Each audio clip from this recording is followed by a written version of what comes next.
I guess that would be me. Welcome back to the Steve Malzberg Show, ladies and gentlemen, and let's get right to them. We are joined once again by our friend, former governor of the great state of Virginia, Governor Jim Gilmore, and he, of course, is president and CEO of the Free Congress Foundation. Hello, Governor. Hello, Steve. How are you? Good. Merry Christmas to you. Good to talk to you.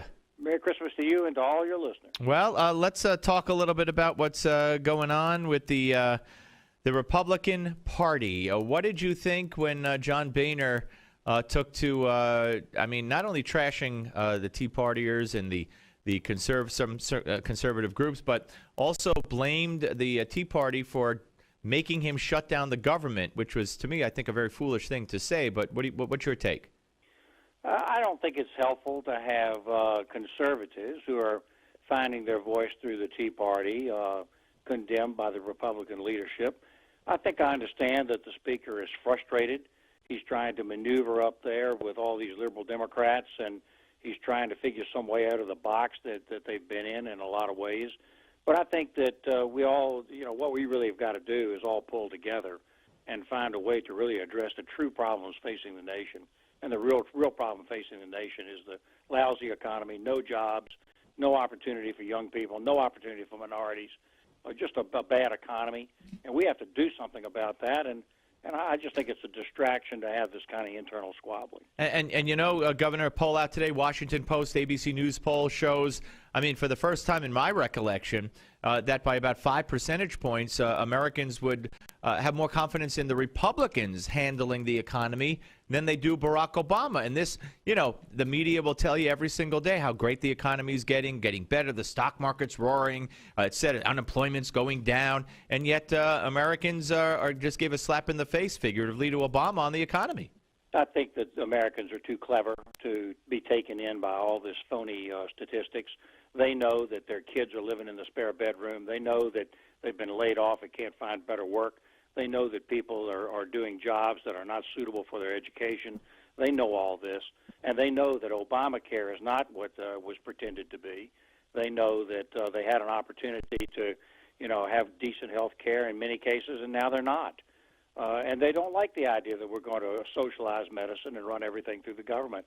That's clearly the direction that Obama is trying to take the American people, and they don't like it. So to my way of thinking, they're beginning to understand that the Republicans, I think, are offering still some free market solutions and, policy based on freedom and liberty. And I think that's what Americans have always stood for. Governor Gilmore, are you behind the budget deal worked out by Paul Ryan and the Democrat Patty Murray in the Senate, which has now not only passed the House, but today passed the procedural vote in the Senate and will be voted on tomorrow? Well, it's going to pass because both sides got something for it. And let's talk about what that is. What the Republicans got was they escaped the problem of shutdowns and the problem of all these other kind of the debt ceiling and these things which are so unpopular with the American people when the Republicans exercise it because they haven't explained what the real problem is, which is that they can't figure any way to stop the Democrats from spending. So, they got out of that box. And they got a little more money for defense. And Paul Ryan got something. He got to look like a compromiser. The Democrats got a lot, though. They got to break the sequester. They got $83 billion of additional spending, much of which, by the way, at least half of it was going to their domestic priorities. And that's what they really got out of it. They got an opportunity to basically just keep the beat going on of taxing and spending. So that's the problem. But ultimately, at the end of the day, it was a political compromise. It is not a long-term solution to the ills of the American economy, and that still must be addressed, Steve. Yeah, no, absolutely. I couldn't agree with you more.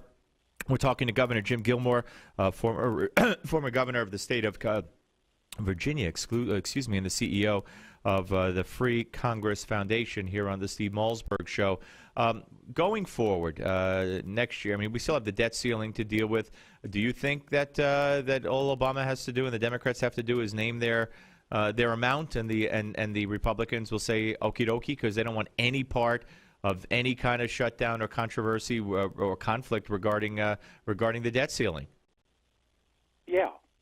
That's simple enough. Yeah, I agree. I think that's the position they've got themselves in now.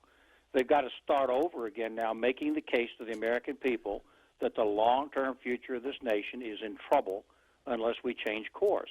And they have to make that case. And in a way, the budget deal, and I've explained why everybody did it. It had benefits to both sides, but it doesn't address the long-term issue. And worse, it almost puts the American people to sleep and says, well, now it's all resolved and everything's going to be okay. And the truth is that these problems are still mounting up, and now we have to start all over again, trying to once again make our case to the American people that there's a need for change. And worse than that, now what we've got is that the press and even the Republican leadership are all saying that anybody that dares raise the issue is a radical, absolutely, or far right, or an arch conservative, and all this kind of talk. And everybody's entitled to address the crisis of the nation in their own way. And, I just don't think it's healthy for us all to be calling each other names. Yeah, I agree. And in fairness, Boehner didn't start the name calling, but nonetheless, when he stands there and says, they made me shut down the government, and when he stands there the week before and says, yeah, we need to be more sensitive to the way we talk to women, I don't think we're sensitive enough, instead of saying to the reporter who broached the question about coaching candidates how to talk to women, he could have said, well, we need to talk better to every constituency. Instead, he gave them something to use. And the reporter from CNN went right to Eric Cantor and said, do you not know how to talk to women, sir? And that's just the beginning. Believe me, they're going to bank all that. So I think Boehner's made some bad moves in the last couple of weeks. Well, I think we can talk to women. I do too. I think that there are an awful lot of single mothers with children out there that are living on a check from the government, which is a poor quality of life. I think there are women out there with husbands who have been laid off and can't find another job. Governor, God bless you. That's exactly what Boehner should have said. Instead, he said, oh, yeah, we need to learn to be more sensitive. So, I don't know what's going on in his head. Listen, you have a Merry Christmas. I look forward to continuing our conversations into the new year, sir. Merry Christmas. We have much to do, and I appreciate your work. My pleasure. Thank you. The Free Congress Foundation is Governor Jim Gilmore's organization, former Republican governor from the great state of Virginia. And we'll hear much more from the governor, as I said, God willing, in the coming year. Can't believe next week's Christmas. Wow. Okay, but this show's not over. Doug Schoen will join us, Democratic strategist, former Clinton advisor and pollster, on the Steve Malzberg Show, Newsmax TV and radio.